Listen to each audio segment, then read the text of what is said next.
আসসালামু আলাইকুম রহমতুল্লাহি ওবরকাতুহু। সম্মানিত দর্শক, বিএনপির চেয়ারপারসন বেগম খালেদা জিয়ার মৃত্যুকে কেন্দ্র করে আওয়ামী লীগ সভানেত্রী শেখ হাসিনার শোক প্রকাশ এবং তার পুত্র জনাব সজীব ওয়াজেদ জয়ের একটি সুদীর্ঘ স্ট্যাটাস, ফেসবুক স্ট্যাটাস, এটি নিয়ে আলোচনা করব। যারা আমার দর্শক তারা অনেকে অভিযোগ করেন যে ঘটনা ঘটে যায় তার অনেক পরে আপনি কেন এগুলো নিয়ে আলাপ আলোচনা করেন, পুরনো খবর আমাদের কি জানার দরকার রয়েছে। তাদের জ্ঞাতার্থে জানাচ্ছি যারা এই ধরনের প্রশ্ন করেন, আমি সাধারণত কোনো তরতাজা টাটকা খবর নিয়ে সংবাদ পরিবেশন করি না।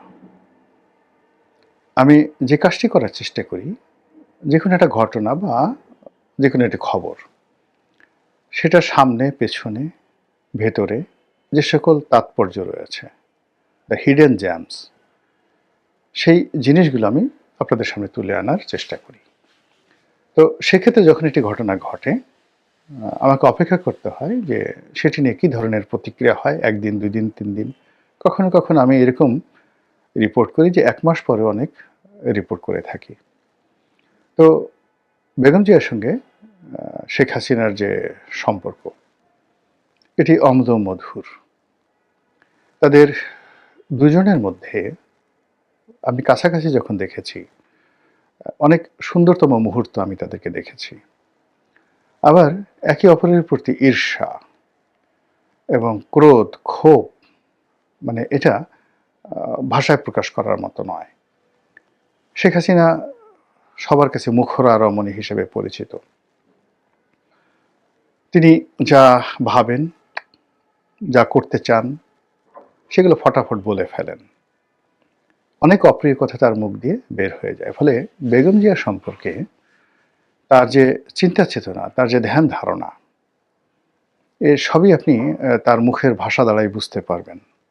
ওর বাইরে বেগম জিয়া সম্পর্কে তার কোনো রকম আর একটা নেতিবাচক কথা নেই। কিন্তু শেখ হাসিনা সম্পর্কে বেগম জিয়ার যে চিন্তা চেতনা কেমন ছিল, এটি আপনি তার মুখের জবান দ্বারা বুঝতে পারবেন না। এর কারণ হলো তিনি কথা কম বলতেন। তার সন্তান তারেক রহমান সাহেবও তুলনামূলকভাবে কথা কম বলেন।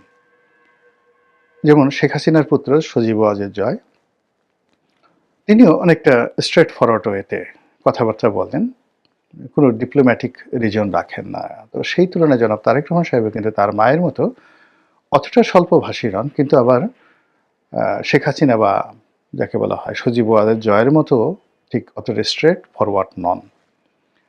ফলে কি হলো, আওয়ামী লীগ সম্পর্কে, শেখ হাসিনার সম্পর্কে বিএনপির মনোভাব কি, খালেদা জিয়ার মনোভাব কি, সেটি যাকে বলা হয় আপনাকে বুঝে নিতে হবে তাদের অ্যাকশনের মাধ্যমে। দুটো উদাহরণ দিলেই বুঝতে পারবেন। বেগম খালেদা জিয়ার ব্যক্তিগত চরিত্র নিয়ে শেখ হাসিনা কটাক্ষ করতেন এবং বিভিন্ন অশ্লীল অশ্রাব্য কথাবার্তা বলতেন। আর শেখ হাসিনার ব্যক্তিগত জীবন নিয়ে আমার ফাঁসি চাই, রেন্টু নামক এক ভদ্রলোককে দিয়ে একটা বই প্রকাশ করা হয়েছিল বিএনপির জামানাতে। সেখানে বিএনপির শাসনকালে শেখ হাসিনার ব্যক্তিগত জীবন নিয়ে যে কুরুচিপূর্ণ, যে অনৈতিক, অশ্রাব্য যে সকল মানে লিখিত যাকে বলা হয় দলিল, মানে আপনি যেকোনো একটা মন্দ জিনিস যখন লিখিত আকারে প্রকাশ করবেন, এটা একেবারে রীতিমতো স্ল্যান্ডারের পর্যায়ে চলে যায়, ডিফার্মেশনের সর্বোচ্চ স্তর, অসম্মানের সর্বোচ্চ স্তর। আপনি যদি একজন মানুষকে ১০০০ বার গালাগাল করেন, আর একবার যদি একটা কাগজে লিখে ফেলেন কোনো একটা পত্রিকাতে বা কোনো একটা বইতে, তাহলে ওই একবারে লেখাটা ১০০০ বার গালাগালির চাইতেও বেশি গুরুত্বপূর্ণ হয়ে পড়ে। সেটিকে বলা হয় স্ল্যান্ডার। তো শেখ হাসিনার ব্যক্তিগত জীবন নিয়ে বিএনপির জমানাতে এই যে একটা মতিউর রহমান রেন্টুর লেখা বই আমার ফাঁসি চাই, এর দ্বারা আপনি বুঝতে পারবেন যে শেখ হাসিনা সম্পর্কে, আওয়ামী লীগ সম্পর্কে বিএনপির চিন্তা চেতনা কেমন। এরপরে দেখবেন যে বেগম জিয়ার সঙ্গে শেখ হাসিনার একটা টেলিফোন সংলাপ ভাইরাল হয়ে পড়েছিল এবং সেই ভাইরালের সময়টাতে বেগম জিয়া যে কথা বলতে পারেন, রাগ হতে পারেন, সেটি আপনারা দেখেছেন। যেভাবে শেখ হাসিনাকে নাস্তা নাবুদ করে ফেলছিলেন তিনি, তার সেই বক্তব্যের সময়টাতে একটা বৈঠক হওয়ার কথা ছিল। তো সেখানে শেখ হাসিনার মতো একজন মুখরা রমণী, তিনি একেবারে রীতিমতো ভ্যাবাচ্যাকা খেয়ে গিয়েছিলেন বেগম জিয়ার বাগ্মিতার কারণে। আর আমার নিজের অভিজ্ঞতা হলো যে একটা সময় বেগম জিয়া বলছিলেন যে তিনি টেলিভিশন দেখেন না। আমি শুনেছি তার ঘনিষ্ঠজনের কাছে। এর কারণ হলো আমার ব্যাপারে যখন উনি মানে একজনের সাথে জিজ্ঞাসা করেছিলেন, তখন উনি বলছিলেন যে আমি রনির লেখাগুলো পড়ি। তো উত্তরে সেই লোক বলছিলেন যে রনি তো যা লিখে তার চেয়ে বেশি টেলিভিশনের টক শো সে করে। তো বলে যে আমি আসলে কোনো টক শো দেখি না, টেলিভিশন দেখি না, বাংলা কোনো চ্যানেল দেখি না। এর কারণ হলো চ্যানেল খুললে যদি শেখ হাসিনার ছবি আসে, দেখা যায়, এটা আমার জন্য খুব বিরক্তকর। এই জন্য আমি কোনো বাংলা চ্যানেলই দেখি না। একেবারে সত্য কথা এটা। তো বোঝার চেষ্টা করেন যে শেখ হাসিনার সম্পর্কে বিএনপির এবং বিএনপি নেত্রীর ঘৃণাটা কোন পর্যায়ে ছিল। তো সেই অর্থে কোকোর মৃত্যুর পরে শেখ হাসিনার আগমন এটা কোনো অভিনয় নয়। এটা যে অভিনয় নয়, এর কারণ হলো যে সম্পর্কটা এতটা তিক্ত, সেই তিক্ত জায়গার মধ্যে খুব বিবেকের একেবারে যাকে বলা হয় সর্বোচ্চ নড়াচড়া না হলে কোনো মানুষ এখানে সাধারণত আসে না। এখানে অভিনয় হয় না।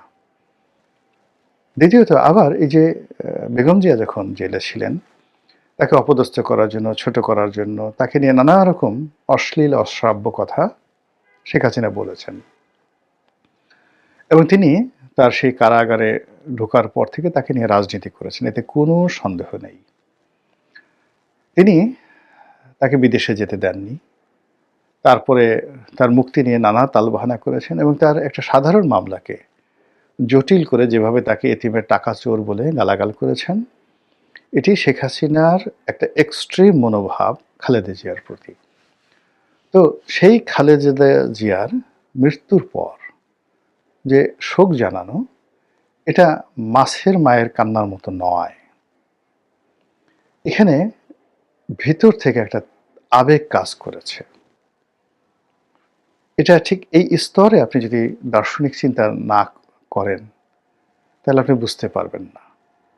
যেমন ধরুন, আপনি একজন মানুষকে খুব নির্যাতন করলেন, একজন মানুষের প্রতি খুব অবিচার করলেন, এবং যখন আপনি অবিচার করলেন, অনাচার করলেন, তখন আপনার বোধ ছিল না, কিন্তু আপনি পরবর্তীতে বিপদে পড়ে গেলেন।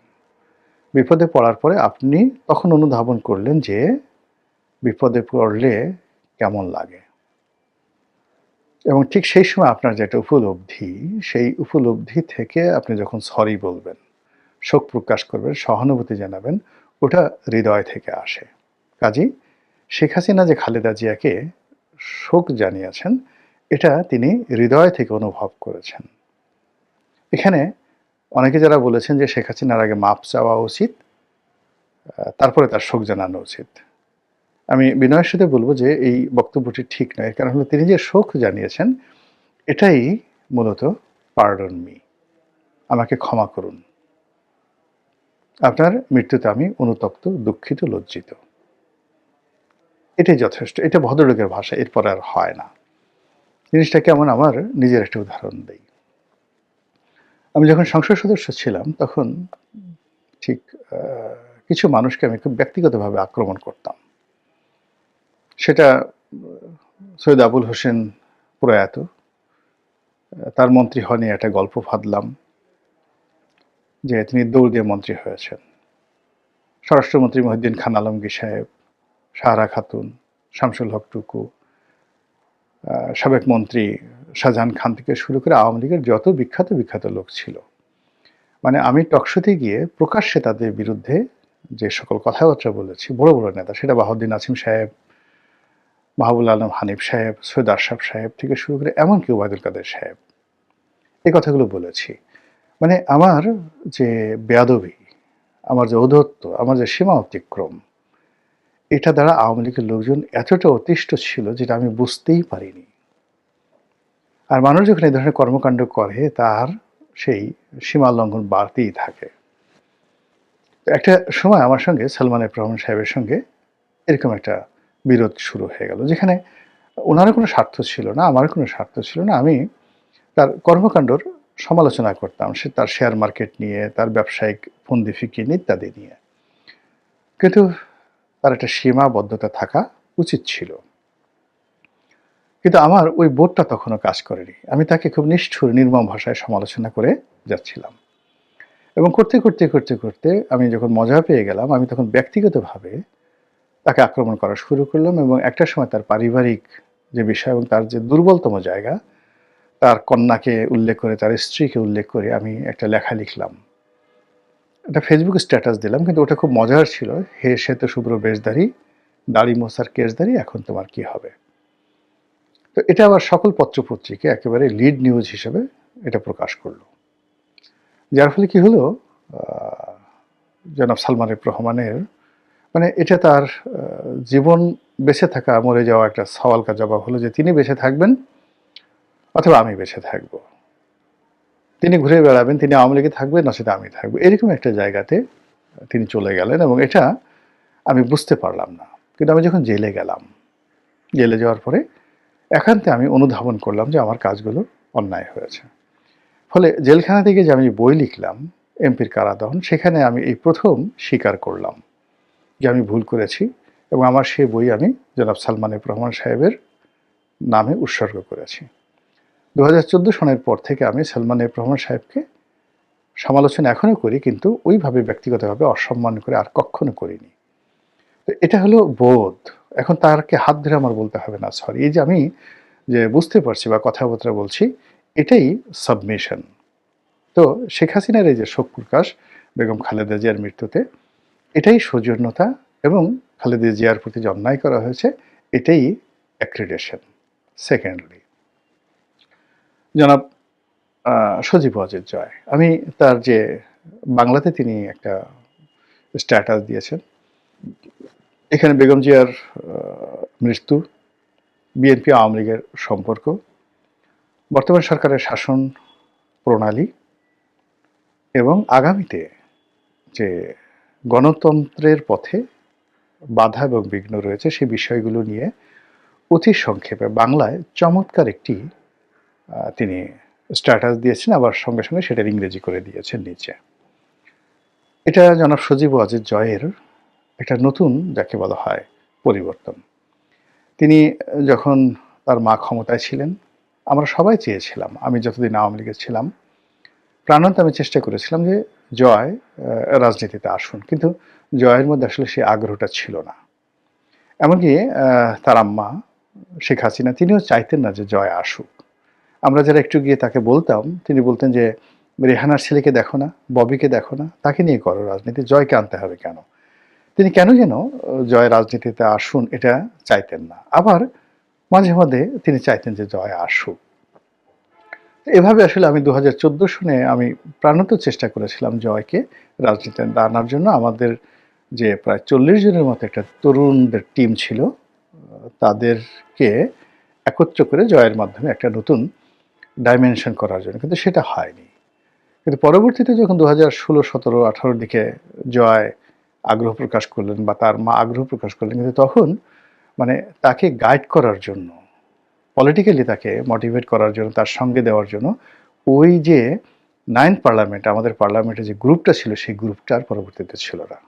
এদের মধ্যে অনেকে 2014 পরে দুর্নীতিবাজ হয়ে গেছেন, অনেকে স্বার্থপর হয়ে গেছে। রাজনীতি আসলে তাদের কোনো মটো ছিল না, যেটা